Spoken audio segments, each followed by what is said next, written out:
Bienvenue sur Midi 1, vous suivez Éco-Débat. Aujourd'hui, nous plongeons au cœur des chaînes de valeur agricole pour comprendre comment renforcer la compétitivité du coton et du riz, deux filières stratégiques pour l'économie ivoirienne. Avec nous, deux experts du premier plan, Madame Johanna Adotevi, présidente de la commission qualité coton de Côte d'Ivoire, et Monsieur Jean-Paul Aka, fondateur de Locagri, une entreprise spécialisée dans la production du riz local.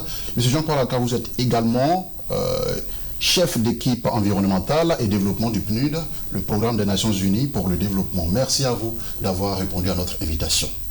Merci. Avec une production d'environ 312 000 tonnes pendant la campagne 2024-2025, la Côte d'Ivoire est aujourd'hui le troisième producteur ouest-africain de coton, juste après le Mali et le Bénin. Si la filière se porte bien, Madame Adotevi, où perd-elle aujourd'hui le plus de valeur? Au niveau qualité.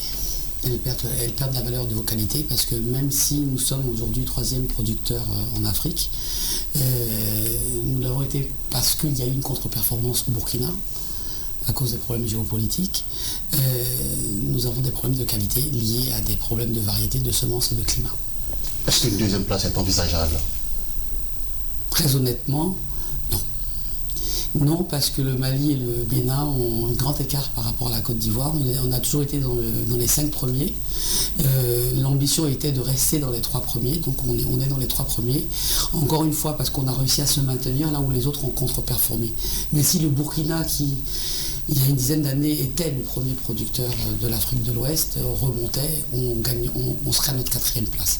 Tout simplement parce que les pays comme le Mali, le Bénin, le Burkina, leur première production agricole, c'est le coton, alors que nous, on a d'autres productions agricoles. Et le coton reste important pour la Côte d'Ivoire, mais n'a pas la même place qu'elle a dans les pays comme le Mali, le Burkina et le Bénin. Donc on peut au mieux espérer la 4e place. Donc la 4e place. Et c'est pareil dans la filière riz, où la Côte d'Ivoire se classe souvent parmi les premiers producteurs régionaux. Mais qu'est-ce qui empêche le riz local de concurrencer l'importé, Monsieur Jean-Paul Aka? Oui, je parlerai plutôt de... La principale problématique, c'est la professionnalisation de la filière. Et la filière fait face à 3 faiblesses majeures. La première faiblesse, c'est la productivité qui est faible. 80% des surfaces cultivées se font en pluvial, et donc des rendements de 1,2 à 1,5 tonnes à l'hectare, pendant que dans les autres pays comme la Malaisie, l'Inde ou la Thaïlande, on est à 4 à 6 tonnes à l'hectare. Le deuxième problème, c'est la compétitivité industrielle. Une grande partie de la transformation du riz en Côte d'Ivoire se fait par des petites unités industrielles d'environ 1 tonne à 2 tonnes heure et après des unités artisanales. Et donc, avec cette capacité de transformation, le pays justement peine à avoir un riz qui est compétitif. Et puis le dernier, c'est tout ce qui est comme coût logistique. Depuis le transport du riz jusqu'à la transformation. Il parlait de capacité de production faible, donc les coûts logistiques vont gréver le prix du riz et en fin de compte, on a un riz qui est plus cher et avec une qualité souvent inférieure au riz importé. Est-ce qu'on peut dire que c'est le manque de volonté politique qui fait que cette filière avance avec une béquille? Non, je pense que la volonté politique, elle est là. C'est toujours affirmé. Le gouvernement dit l'objectif, c'est d'être autosuffisant en riz. Pour moi, c'est encore les instruments pour atteindre ces ambitions que nous donnons qui ne sont pas encore efficaces, même si des efforts sont faits. Jusque-là, le riz local n'est pas subventionné, comparativement au riz importé qui, lui, est subventionné. C'est ça.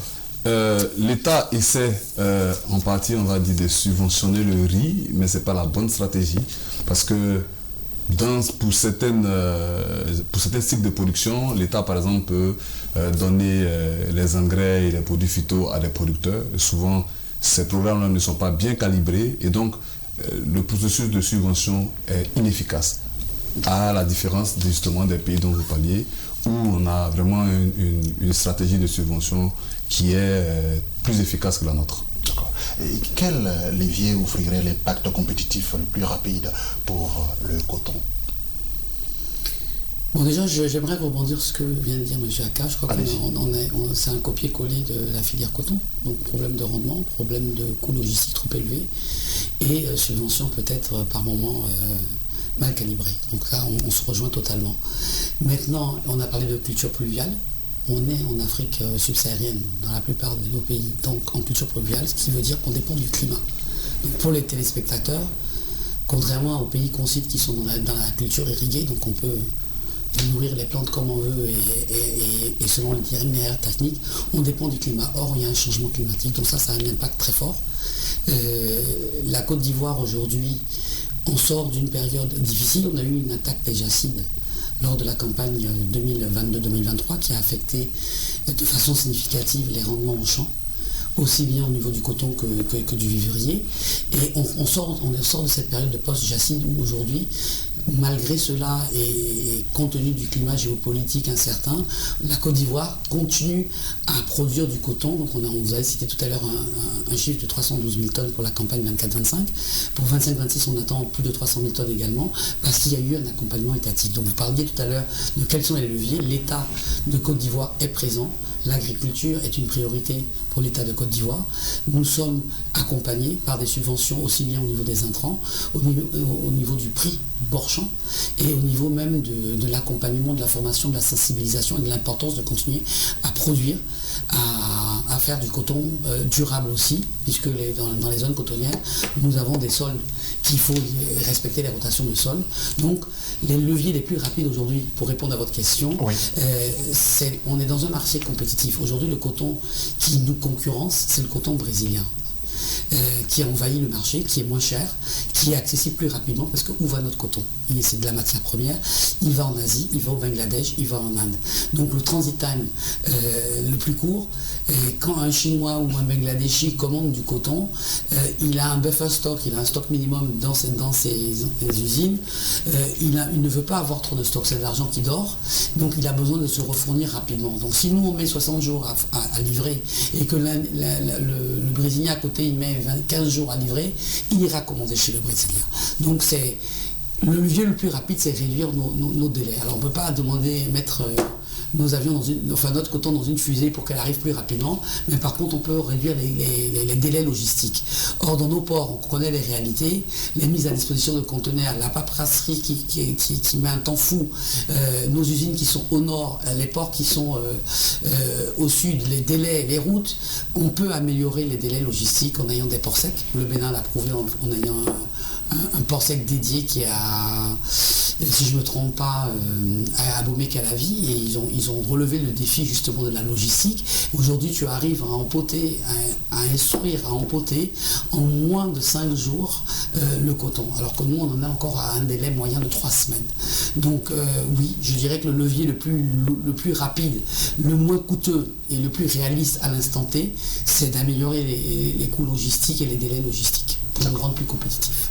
Pour rendre le secteur coton plus compétitif, il faut améliorer certains leviers, comme elle a expliqué. Mais vous, à votre niveau, qu'est-ce qui pourrait changer l'économie de la riziculture? Quelle innovation pourrait changer l'économie de la riziculture? Pour moi, à la différence du coton, où là vous avez pendant des décennies des grandes entreprises, des agro-industriels qui sont installés, dans le riz, pour moi, le premier levier, je l'avais indiqué, c'est la professionnalisation.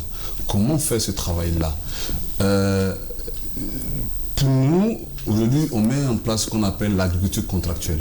Donc, c'est une forme d'agriculture qui permet de connecter le producteur avec un industriel. Pour le gouvernement, dans la nouvelle stratégie de développement de la riziculture, ils appellent cela l'approche d'agrégateur.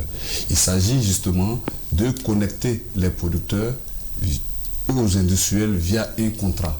Et la digitalisation nous offre la possibilité de mieux structurer cette chaîne de valeur-là.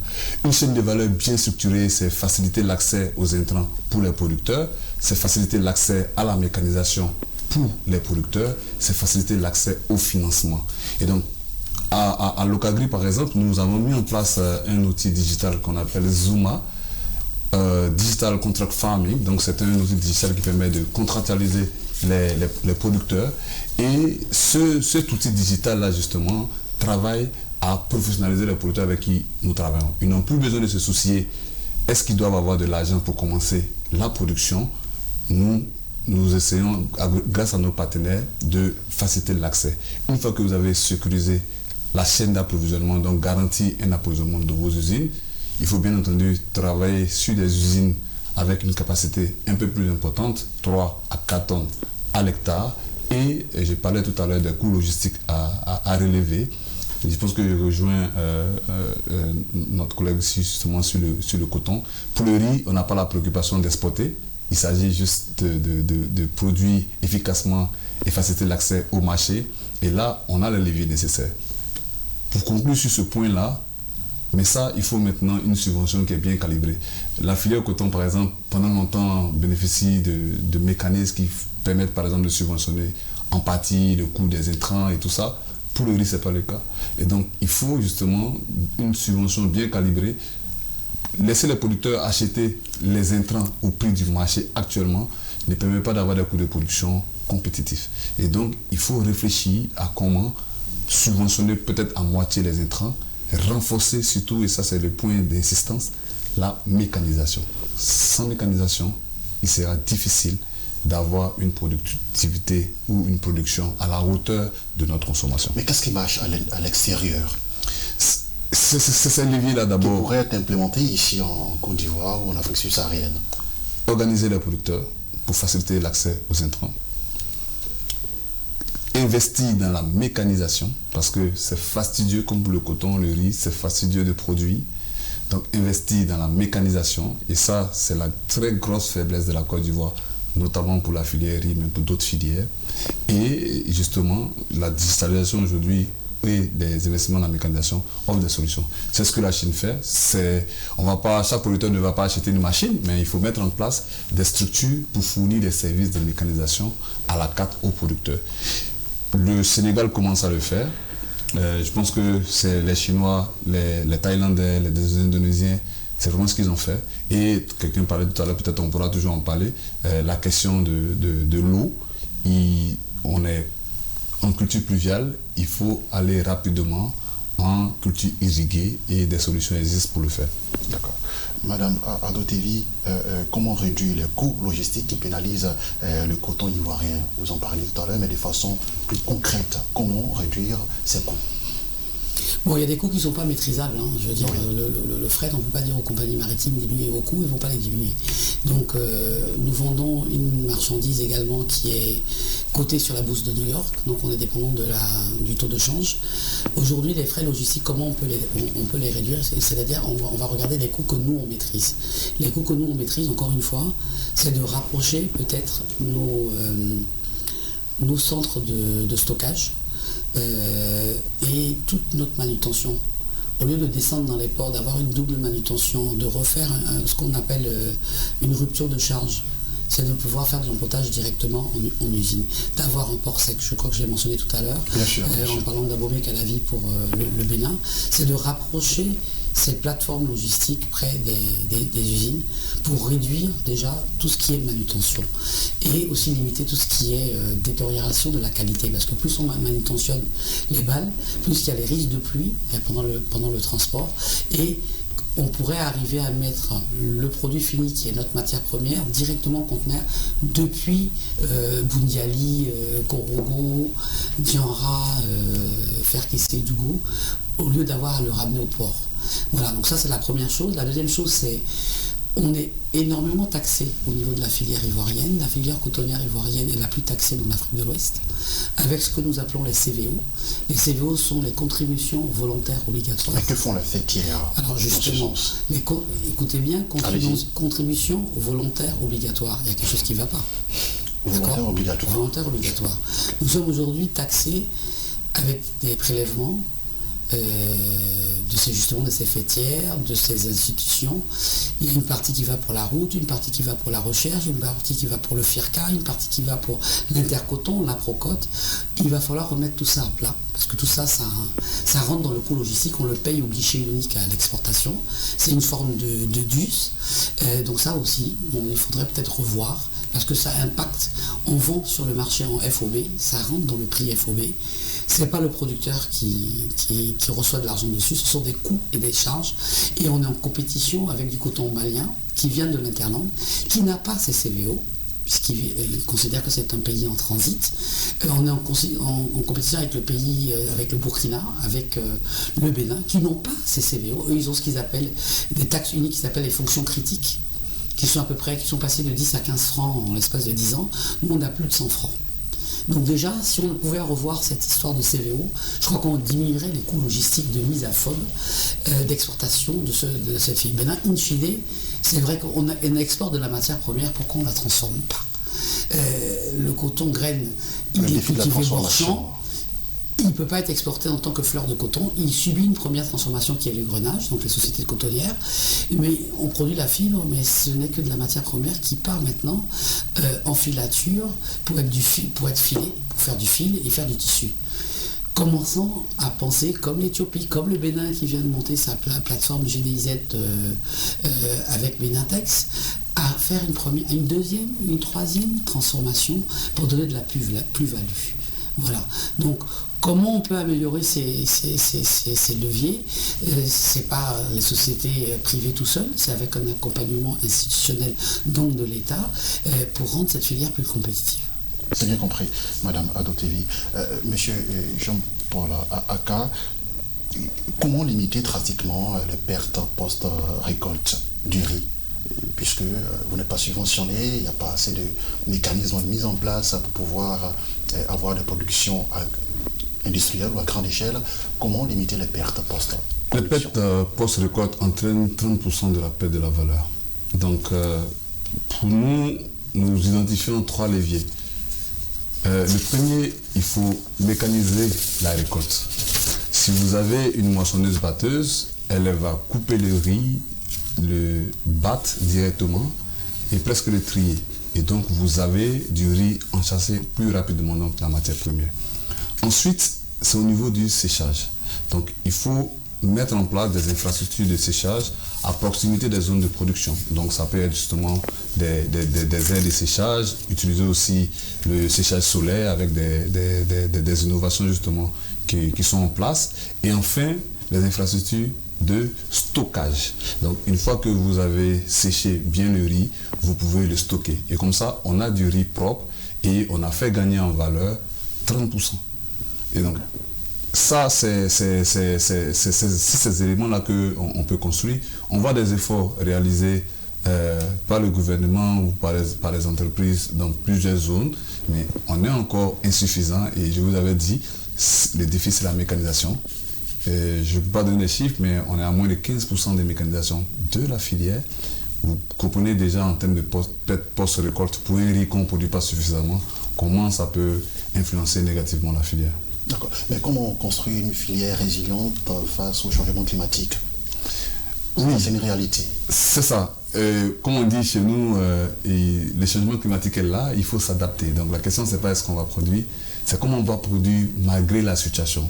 Et là, dans la filière, il y a aussi, on va dire, 4 solutions qui émergent. D'abord, si vous voulez produire, il faut que dans les conditions d'incertitude climatique, il faut des semences résilientes face au changement climatique. Et là-dessus, il y a de gros efforts qui sont réalisés par Africa Rice, justement avec le programme RISAO, pour aider à avoir des semences qui sont résilientes face au changement climatique. Le deuxième défi, même si vous êtes prêt totalement, le changement climatique peut toujours vous surprendre. Et donc, il y a des solutions d'assurance climatique. Donc, avec les producteurs, nous allons leur faire souscrire l'assurance climatique afin que si le risque subvient malgré tout, les producteurs ne soient pas perdants. Enfin, il faut de bonnes pratiques agricoles. Donc, lorsque vous avez des semences améliorées, il faut que la pratique de production soit plus durable. Et donc, il y a des techniques comme le système de résidus intensif qui nécessitent moins d'eau avec des approches durables et qui augmentent le rendement. Enfin, c'est la gestion de l'eau. On en parlait, il faut sortir de la dépendance pluviométrique.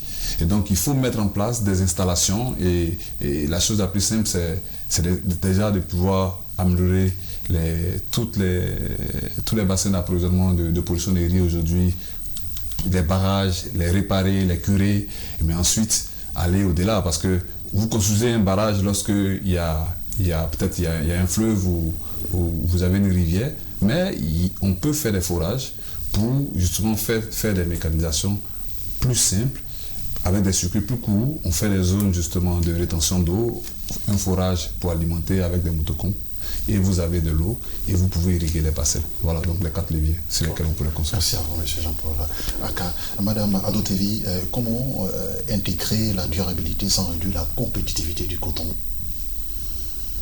Bon, alors absolument, la durabilité est une nécessité. Aujourd'hui, notre coton, il est consommé donc par le monde entier, et les consommateurs demandent du durable. Voilà. Donc on rentre dans tout ce qui est certification et labellisation. Donc aujourd'hui, on est obligé d'être un coton durable si on veut être vendu sur le marché international. Parce que, in fine, même si notre coton va en Chine, il va au Bangladesh, il est acheté par les grandes marques. Je ne vais pas faire la publicité des grandes marques ici sur le plateau, mais ils exigent ce label durable. Donc on est aujourd'hui, la plupart d'entre nous, en Afrique, on est ou Beta Cotton, ou Cotton Made in Africa, ou Regenerative Cotton. Ce sont des labellisations qui exigent, avec des critères bien définis, il y en a plus de 250 de critères. Ça commence par pas d'enfants dans les champs, certains pesticides sont interdits au niveau des champs, on est obligé de respecter la rotation des sols, puisque le coton est quand même, il appauvrit le sol, donc il faut qu'il y ait une rotation. Il y a beaucoup d'exigences. Donc notre coton aujourd'hui en Côte d'Ivoire, ça va faire maintenant plus d'une dizaine d'années. Nous sommes organisés, contrairement au riz, nous avons une interprofession, nous avons le Conseil coton en carité qui depuis peu maintenant est carité. Nous sommes organisés, qui nous suit de très près, on ne peut pas faire n'importe quoi. Même au niveau du prix minimum garanti qu'il faut payer au niveau du producteur, les délais doivent être respectés. On a des programmes d'alphabétisation et d'intégration, de respect de politique du genre. Justement, à ce niveau, sans vous interrompre, comment garantir un meilleur prix pour les producteurs? Alors, garantir un meilleur prix, aujourd'hui, encore une fois, je vous ai parlé tout à l'heure du CCAK maintenant, qui nous accompagne. On a une table de discussion au niveau de l'interprofession. Le prix est discuté avec un mécanisme. On regarde le prix qui est défini au niveau de la bourse. Si ce prix est en dessous de ce qu'on appelle le prix minimum ou le prix de découragement du producteur, il y a un lobbying, il y a un travail qui est fait au niveau du Conseil coton à la carité et de notre ministère de tutelle pour garantir que le prix de découragement soit au moins obtenu. Donc ça va faire maintenant, moi je suis dans la filière coton ivoirienne, maintenant ça va faire plus de 25 ans. Je suis dans la filière coton depuis plus de 35 ans. La Côte d'Ivoire a toujours accompagné le producteur ivoirien Borchamp pour s'assurer que le prix de découragement on n'ait pas un prix Borchamp qui soit en dessous du prix du découragement. Alors les subventions peuvent prendre différentes formes. Il y a le prix Borchamp, il y a le prix, la subvention aux intrants. Quand il y a eu la guerre en Ukraine, les prix aux intrants avaient explosé. La Côte d'Ivoire a accompagné à travers des programmes de bailleurs de fonds. Il y a eu le programme RESCO, il y a le programme AFD, mais il y a eu aussi la GDIZ qui nous a accompagnés aussi pour soutenir et garantir aux producteurs qu'ils n'auraient pas des intrants plus chers que ce qu'ils avaient l'habitude de payer. Donc on a un accompagnement parce que ça reste une culture de développement pour la zone nord, la zone des savanes et la zone où nous sommes situés. Il n'est pas question que le producteur se retrouve dans une situation où il ne peut pas produire parce qu'il n'a pas l'argent pour pouvoir payer les intrants. Et donc il y a un minimum qui est garanti. Donc on s'inscrit totalement dans une culture de développement, donc dans une culture responsable, une culture durable, et ça fait partie de nos objectifs aujourd'hui, tant au niveau de la Procote que de l'Intercoton, que du CCA, que du ministère de l'Agriculture et du Développement Rural, donc le MINADER. C'est quelque chose qui est inscrit dans notre ADN, ça fait plus de 15 ans. Nous sommes responsables, nous sommes aujourd'hui aussi, tout à l'heure il a parlé du digital, les producteurs ont tous aujourd'hui pratiquement des smartphones, des tablettes, ils savent ce qui se passe sur le marché mondial, ils savent quel est le prix dans le pays voisin, tu ne leur racontes pas n'importe quoi. Donc ça fait partie des programmes de développement pour rendre le producteur conscient des enjeux et de l'importance du label Côte d'Ivoire, parce qu'encore une fois, on vend une origine, on vend le label coton made in Côte d'Ivoire. Quand on va en Chine, on vend l'Afrique, c'est vrai, West Africa, WAF comme ils disent, mais c'est l'origine Côte d'Ivoire. Et c'est là où la Côte d'Ivoire, malheureusement, on parlait de qualité, est pénalisée par rapport au Bénin, par rapport au Cameroun et par rapport au Mali. On a une décote au niveau du marché mondial, parce que la Côte d'Ivoire, de par des problèmes qu'on a eu pendant nos périodes troubles politiques, où il n'y a pas eu de recherche, donc on va revenir sur la recherche, on est en milieu agricole, on a des problèmes climatiques, on a des problèmes de semences, on a des problèmes de variétés, mais tout ça nous ramène à la recherche. Où est la recherche africaine? Où est la recherche agricole? Ça coûte super cher. On a le CNRA, on a de grandes institutions. Est-ce qu'il faut privatiser, pas privatiser? Est-ce qu'il faut que l'État mette, parce que même les chercheurs de coton, ils ne gagnent pas d'argent, ils sont tous en train de partir à la retraite. Les nouveaux, là, ils ne veulent pas faire du coton, ils veulent aller faire autre chose qui rapporte plus. Donc, beaucoup d'interrogations. Voilà, beaucoup d'interrogations, mais beaucoup d'opportunités. Parce que le coton, aujourd'hui, moi je vous dis, j'ai 35 ans de coton. Le Brésil qui aujourd'hui est en train d'envahir le marché, tout le monde parle du Mato Grosso. Et bien, le Brésil, il y a 20 ans, personne n'en parlait. Hein. Donc c'est pas une situation qui peut rester comme ça. Il y a des challenges, c'est possible. Il a parlé de mécanisation, de digitalisation, d'assurance contre les problèmes climatiques. On est en plein dedans, il y a plein de projets. Il y a les satellites aujourd'hui qui nous donnent même les prévisions de météo. Les producteurs, on a des assurances pour les bœufs au cas où il y a des catastrophes naturelles. Donc on a conscience de ça. Sans le producteur, il n'y a pas de filière. On vous a bien compris. Voilà. Merci. Alors, monsieur Jean-Paul Aka, merci d'être passé sur ce plateau. Merci. Merci. Merci à vous. C'est la fin de ce numéro de Éco Débat. Restez avec nous. L'information continue, bien évidemment, sur Medi 1.